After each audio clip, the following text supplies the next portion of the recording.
Hello and welcome back here to episode 23. We're going to be working on the 1987 Harley FXR today. What we got in store here is obviously, if you guys remember, we got the transmission in, we got the swing arm on. So now we've got our chain drive kit. We're going to run a drag specialist 24 tooth transmission sprocket. We're going to run an Ultima chain. We're going to be running a drag specialist rear sprocket on the wheel, 51 tooth. So that's what we're doing today, is going to mount this on. Again, this is still mock-up. I got to get the S&S engine in and get the wiring done for it. So tranny will be coming back out. I'll probably leave the rear wheel attached to the swing arm, whether I get that on today. I just slid the axle through for right now. I don't have any shocks on the swing arm because I'm not sure if I'll be pulling it back out either. So just kind of mocking up. So that's the kit we're putting in. So drag specialist front sprocket on the tranny, drag specialist rear sprocket on the rim, and then an Ultima chain. So what we got is an Ultima 6-speed transmission inside the 1987 Harley FXR transmission case. So again, you can see the 6-speed insert main shaft and the counter shaft right there, or the Ultima, and it's a 6-speed. So I've lifted up the FXR rear wheel with the pulley right now, just lifted it right up on a stand here so I can work on it. Should be able to reuse the same hardware. I'm going to try to. It's not black. If I like it, before I torque it and do the final install, I'll wire wheel these bolts and then I'll just spray bomb them black. But I'll get the camera set up here and then we'll remove this pulley. So here we are removing the pulley. This is an OEM FXR pulley. I'm probably going to re-bearing the axle. I'm not going to worry about that right now. Like I say, building a bike, mocking it up, taking it on, taking it off, it happens. Before I even disassembled the bike, while this wheel was still on the bike, I loosened these bolts, because sometimes when it's on something like this on a stand, they're very hard to break loose. So I did that while it was still on the bike. That was months ago. Again, I got the heater going. You can see the snowblower in the background. It's a brisk -5 out there today. So usually on a nicer day, I would wheel everything outside while I work, but not too worried about that today. Don't have a whole lot of big things going on, just some small things, but picking away at things is good. Some people use impact guns. Myself, because it's an aluminum or cast wheel and steel bolts, I just don't like to use an impact gun. I've had it where it'll pull the threads out, or you break one off. Again, up to each person what they want to do. When I do the final install on this sprocket, it will have Loctite on it. You never want this to come loose. We're gonna have a lot of horsepower, I should say horsepower, a lot of torque from this 117 S&S, and then now converting the chain drive. So we want to make sure that this sprocket stays in place. That's to say the least.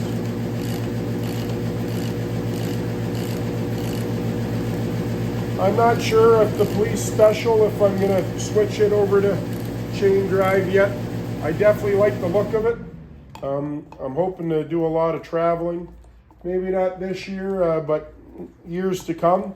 I think that bike will be one I might hold on to. Again, everything's for sale, but for people that build things for themselves, you got to think about your own time. Time's money. That's why when people go to buy a custom bike, they're like, geez, that's a lot of money. Well, it takes a lot of time, thought, the process of installing, removing, you know, scratching something, getting it painted. It's all a process or a procedure. Don't get me wrong. Sometimes the cost of building one and then buying one is completely different. Every person's view of customization is different.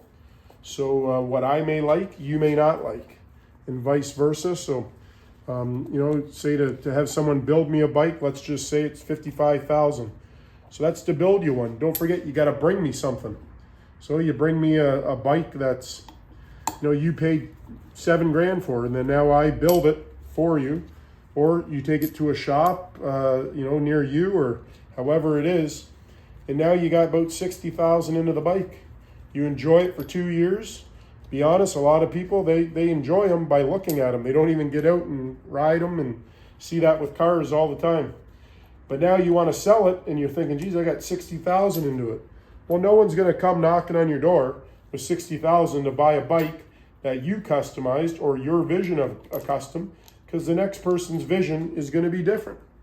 But that's nonetheless. So now you end up putting it up for sale. You know, you got it up for sale for, say, 40. Well, you're not getting many lookers at it for 40. So now you get it, I'm just pulling up on it here, getting it around the seal, the wheel bearing there. It's coming up now. Has a little chamfer or edging on it that it centers itself. You can see it there now. The inside diameter goes on the outside diameter of the hub, just like that. So this sprocket, or excuse me, this pulley, it doesn't have a number on it, but I will count the teeth, and it's in pretty good shape. I still have the belt, and I've got the front pulley as well, so I'll put this FXR rear pulley, front pulley up for sale. And again, the gentleman that owns this bike, he can make the call on the price he wants. Sometimes he just asks me to look it up. Usually what I do is I look up eBay, and then I'll drop it down some money from there, and then hopefully it just moves, like it just sells. No sense of holding on to things. When you're building a bike, you always want to keep the original parts, but then you put them up for sale, and then it can go towards the build. It's kind of some people are like, oh, I'm gonna keep that, and I'll sell it, or I'll build another bike. And then what happens, it sits for years, and you never end up using it, and it just takes up space in your shop. And then, you know, then there's a guy that just comes in and offers you cash for everything that you got, and then all those stock parts go with it. So again, here's the brand new 51 tooth. This is a drag specialist. It's nice looking, nice and black, you know, looks good. So I got the holes lined up there. Somewhere I do have, and I can't, you know, I can probably find them, I'm not looking for it.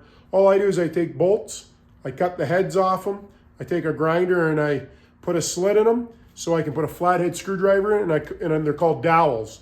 So I would put 2 of them in there and slide this down over top. But because this is a sprocket, if I'm off, I can just hit the teeth of the sprocket.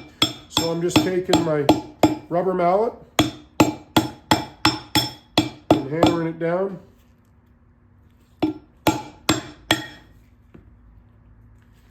Down there now. There we go. But yeah, making your own dowels, your own tooling, it works. So I'm just gonna set these in, and then I'll run them down.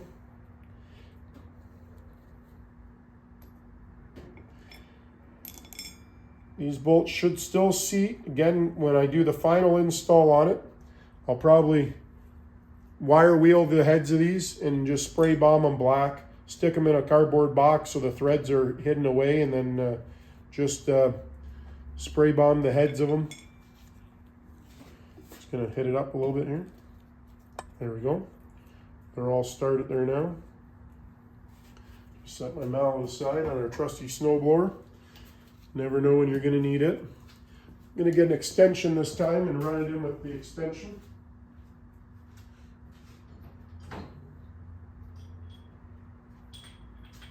Sometimes I like to use an extension, just gives me a little bit distance away, and then easier to turn it than using my hand just on the head of the bolt. Like I say, I will install with brand new bearings, and these will be Loctite. The heads will be wire wheeled in spray bomb black, just to give it a look. If the owner wants to come over, he can clean these wheels up. If not, I'll just spray them with some purple power and a power washer or just the garden hose, and they'll clean up pretty nice. Always do the detailing at the very end, but with the mock-up stage, I clean up and paint or address things that need to be addressed as I'm doing it.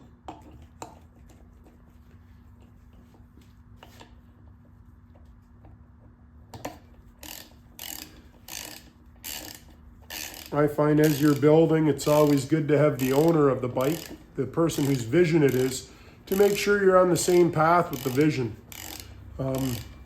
Like I say, parts are expensive. So, as you take the parts off, take pictures of them, document them. I clean them up a bit. I don't clean them up to where, if I was going to reuse them, because whoever's buying them can do that. As long as I can identify to them that they're in great shape, that's all I want to do. Again, I'm not over tightening these. I'm not even going to torque them because there's no Loctite on them. I'm just making sure that it's bottomed out and seated.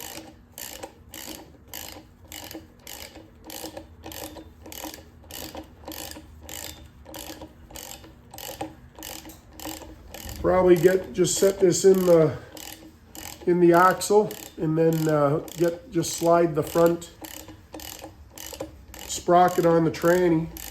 I don't have my laser level here today, so it's nice to make sure that you got the tranny and the rear wheel sprockets aligned, because there's what's called offsets. You got to make sure the offsets line up so the chain doesn't fly off.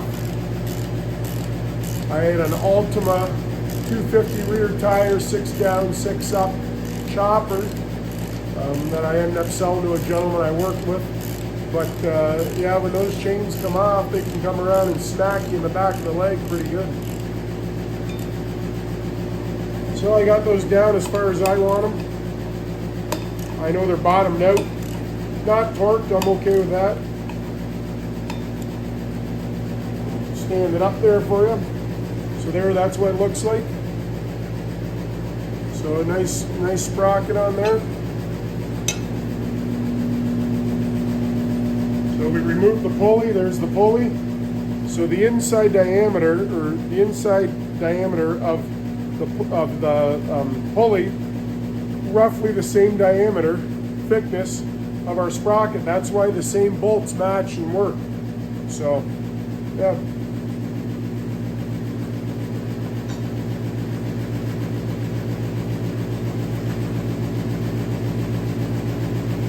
Gonna bring you over here to the bike.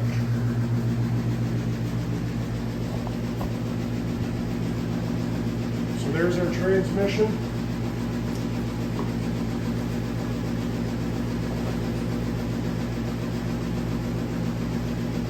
So with the transmission, we got to remember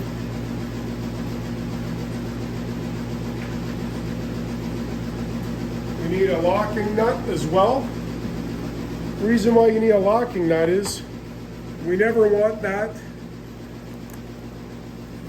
nut to come off. So we've got our sprocket. So as you see, my locking nut, that's too big. That's the one that came on the Ultima. So I may have to purchase a brand new one. I thought the Ultima one might work.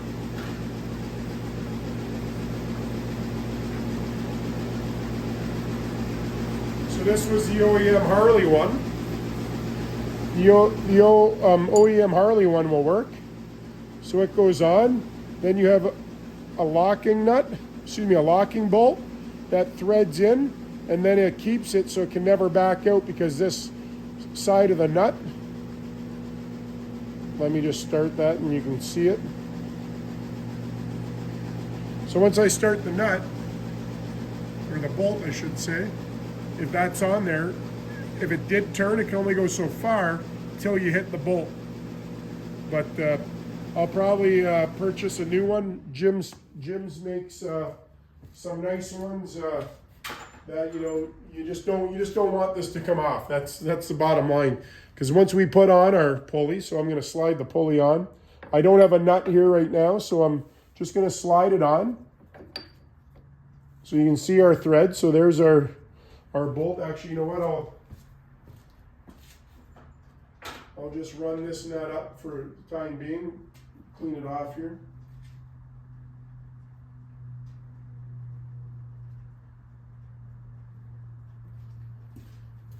So here's the OEM Harley nut.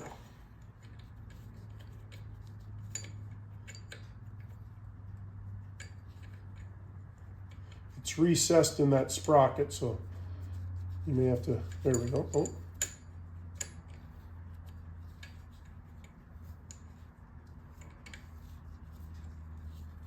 And you got to remember, the main reason why it has a lock type mechanism to hold it on there is because it's left-hand thread.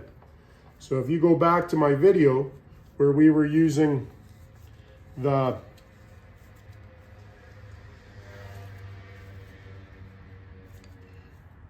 my long deep sockets I have to do transmission work. I'll show you here.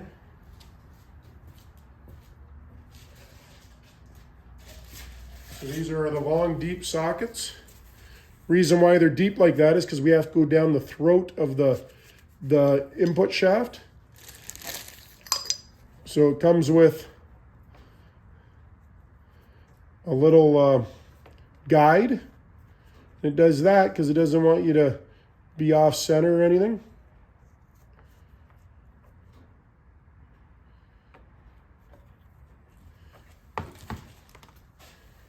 Real live time, so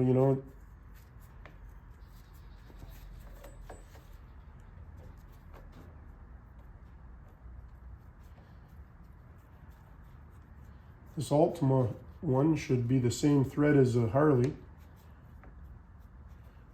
I don't know why I'm having a bit of difficulty here.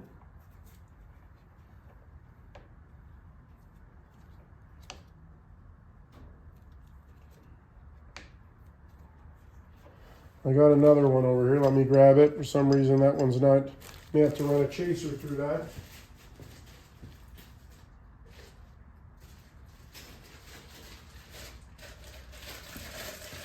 Got ones for twin cams. Got ones for Evos.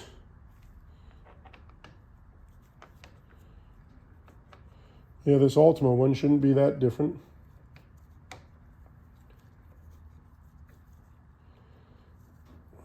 Nonetheless, I'll figure it out. I don't know what's going on there, but so this one looks like it's for the twin cam. Yep, that's too big. Kind of getting off track here, but it'll have to be done at final mock-up.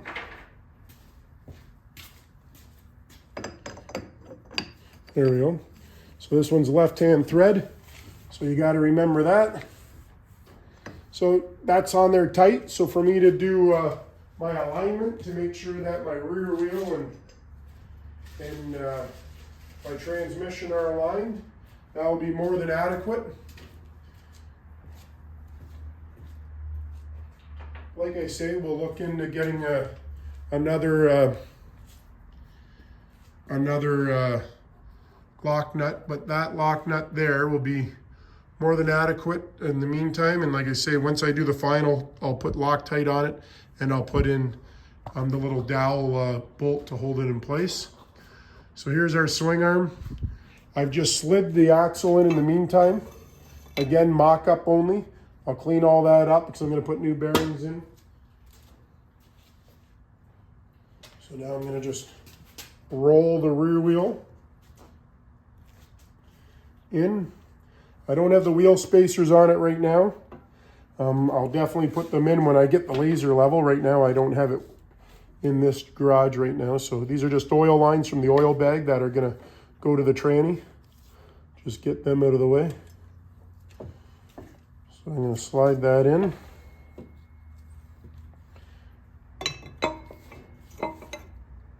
I'll have the shocks on as well when I do this. Have it pretty much as a full roller in anticipation that, you know, it's like it was actually all mounted. Gonna grab my rubber mallet. I like using just the rubber mallet to bang things in to get them started. Don't like using a steel hammer or nothing like that.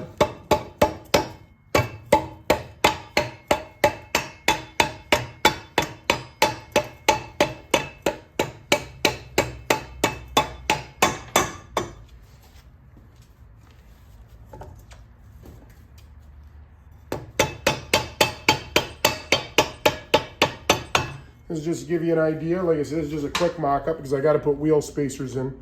So the good thing about this is that the distance that our pulley was is the same thickness of what our sprocket was. So my exact same wheel spacers that I took off should fit back in perfectly. The only thing that might be a little bit different, if it is, you know, I can turn it down on a lathe, or I can use just the grinding wheel. But I'm going to just show you here.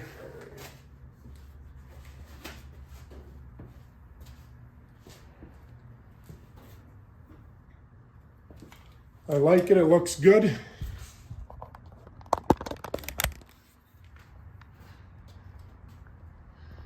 Just getting you set up in my mobile viewer here. So yeah, so that looks good. Again, I don't have my spacers in. And let me move this oil line here. A lot of oil lines on this one. So I can see, here's our sprocket here. I'll see if I can keep the camera there. And you see my finger. That is the transmission sprocket right there. So once I get the wheel spacers in, it'll be nicely lined up. So I think you can see that good. Again, right there's the wheel, or excuse me, the transmission sprocket. So we've got this sprocket on the wheel now, nicely mocked up. We've got it mocked up on the tranny. I've got that nut, you know, fairly tight, not too worried about it. I'm gonna get a new tight nut, but this one will be perfect for the mock-up. The best thing with this is, once I do get a nut on it, I don't even have to put the chain on. I can sneak the chain in behind the primary once the primary's on. But like I say, we're all at mock-up stage right now, but I like how that looks. We'll see if we can view it going the opposite way. So here's the transmission sprocket. And then here where my finger is, right here. Let's see if I can get it in. Yeah, right here. It's tough, it's not zooming in or viewing, but that is the rear wheel sprocket. So, and like I say, because the offsets are correct, the OEM spacer should work perfectly. So I'm happy with that. So like I say, the next big thing is to mock in the engine. And then once I get it mocked in and I make sure everything's good, we'll pull it back out. Then we're gonna work on these handlebars and everything. But thank you for tuning in to, you know, still the mock-up here for the 87 FXR. Today we did the chain drive kit using Drake Specialist rear sprocket, Drake Specialist front sprocket, Ultima chain kit. Chain's still in there, nice chain. All that was supplied by PD Restoration in London, Ontario. Phil Dixon, the owner, great guy, help you out with anything. But yeah, so there we go, and it's coming along. So thank you for being patient, and like I say, just like working in your own garage, you know, everything doesn't go right, and you know, sometimes you don't have the right tools with you at the time, but everything's coming along very nicely, I'd say. So till next time, you might see us working on the Himalayan again. You might see us the Royal Enfield there, or the Police Special, or you know, the FXR build. So stay tuned, and we'll see you next time.